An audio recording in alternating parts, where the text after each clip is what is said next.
family. That attack near Bagram was the deadliest involving NATO troops in Afghanistan since 2012.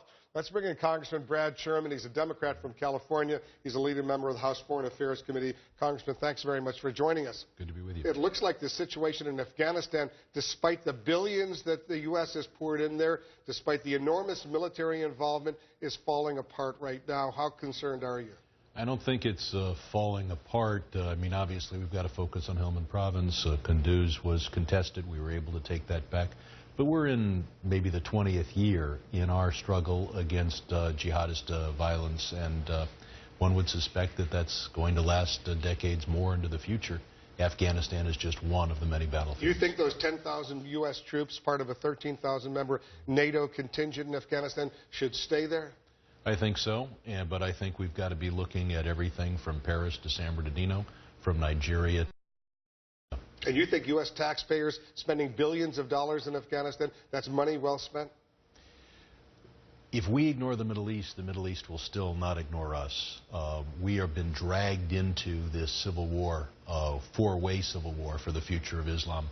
And even in those areas where we haven't been involved, ISIS, Al-Qaeda have found that by attacking us, they can build their credibility in the Middle East. But the Afghan military, you would think they have hundreds of thousands of troops, armed, trained, financed by the United States largely. After 14 years, you'd think they'd be able to control their own country, but they can't. Karzai was not a good leader. There's a lot of corruption in that force. There are units that are relatively free from that corruption. But we will see a seesaw battle in various provinces. ISIS is on the move right now in Afghanistan, in addition to elsewhere throughout South Asia, the Middle East, North Africa. As we all know, the Afghan military obviously not necessarily up to the job, but the Afghan president Ashraf Ghani right now, he's traveling to Azerbaijan in the midst of Helmand Province potentially falling to the Taliban. What's up with that? I don't know why he's going to Azerbaijan. You have confidence in Ashraf Ghani? Slightly more than I had in his predecessor. But not much. Moderate amount. And we're going to have allies in this conflict that are going to be helpful and others that are not. You look at the Nigerian government, it's a little better than its predecessor. You look at Somalia, things are a little better. But this has lasted 2 decades already. I want to bring in Major General James Spider Marks, our CNN military analyst. He's retired U.S. Army. Kim Dozier, our global affairs analyst as well. You know this situation over there, Spider. It looks like it's another situation where Iraq, the U.S. spends an enormous amount of money, trains a lot, hundreds of thousands of military personnel, and when the going gets rough, they disappear. Yeah, the sad fact is that unless there is some glue that holds these forces together, over the course of time, it will dissipate in terms of a fighting force, and we've seen that quite a bit. We realize that in order for us to be successful, to achieve our national security interests, this is what it's all about. How do we get out of a very close fight here that potentially is in the United States and take it elsewhere? That is intergenerational. This is what we call the new normal. This is the constant state of conflict that this nation has now accepted as a result of conditions that we see around the globe. Our engagement overseas is a must in order for us to preclude what is an inevitability where this will be closer on our shores. It's going to happen unless we engage overseas. Kimberly, you've spent a lot of time in Afghanistan, including in Helmand Province, obviously in Kabul as well. What's your analysis of what's going on? Well, I would say, to be fair about the Afghan security forces, they have taken some of their heaviest casualties yet over the past year, but they have a real problem with logistics. Your correspondent over there mentioned corruption. The Afghan special forces are actually seen as one of the most effective fighting forces, but because of problems within their Ministry of Defense, they can't get some of the supplies they need, and they're at the front of the battle. So you have these differing things that are hobbling those security forces. They used to have American forces to prop them up in many of these situations.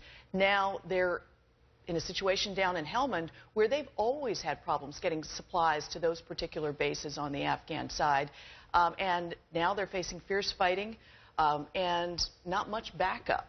That's a problem that spells just a continuing back and forth, which is why the UN is saying at this point in Afghanistan, the Taliban hold more territory than the last time they held this much territory was 2001 when they were in control. It was before the U.S. came in after 9/11 into Afghanistan. It looks like a horrendous situation. In Iraq, it looks pretty awful right now. There's a military offensive by Iraqi forces, Congressman, trying to retake Ramadi right now. The U.S. wants to help, but this government there in Baghdad, the government of Hyder al-Abadi, because of his alliance with Iran, because of the Shiite militias, they don't want U.S. military involvement other than a few airstrikes coming in to back them up. What does that say about the U.S. Role over these years if the Iraqis don't even want the United States to get involved and help them on the ground? Well, the Shiite alliance based in Iran is perhaps more evil and more dangerous than even ISIS. They've killed a lot more civilians. They have killed far more Americans, both in Afghanistan and Iraq, and even our Marines in Lebanon several decades ago. And as much as we need to focus on getting rid of ISIS, we also need to focus on getting rid of Assad. Because as long as he's there, there's going to be an ISIS. As long as Maliki and the remnants of his regime and ISIS are oppressing the Sunnis, if it's not this ISIS, it'll be another ISIS. Will you have confidence in this new Iraqi prime minister, relatively new, Hyder al-Abadi, who seems much more interested in having an alliance with Iran than he does with the United States? He's slightly better than his predecessor, but what we've done is turn the government in Baghdad is now kind of a satellite of Tehran.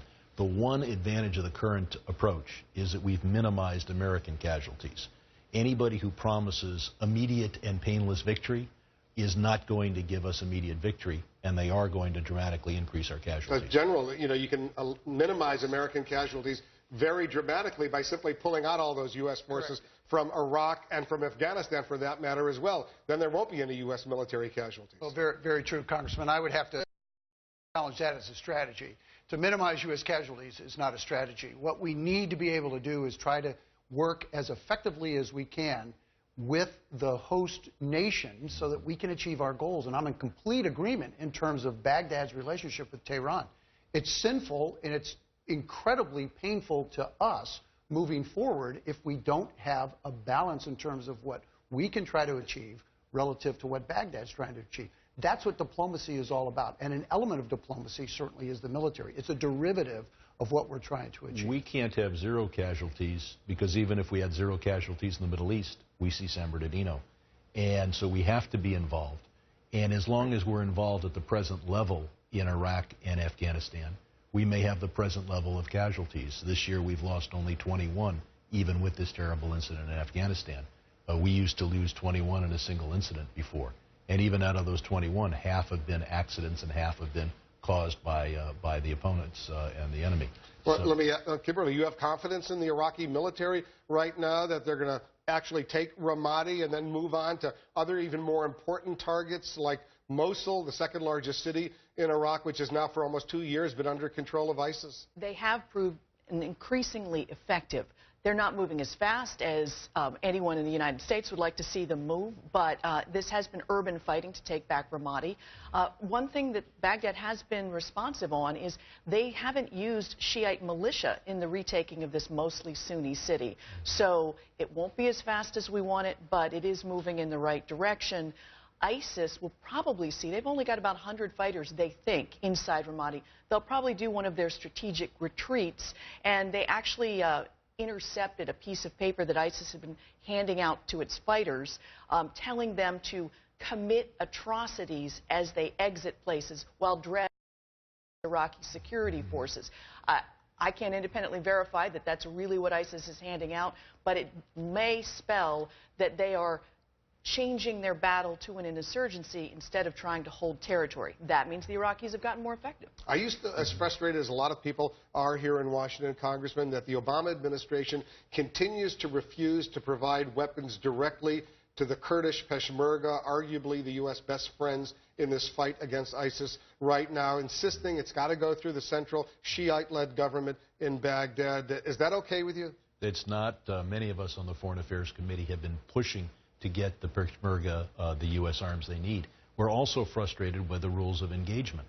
We have bombing raids, but we're trying to have zero civilian casualties. If we did that in World War II, we would have lost World War II. I was sitting there with the French ambassador telling me that we had 70,000 Frenchmen who died.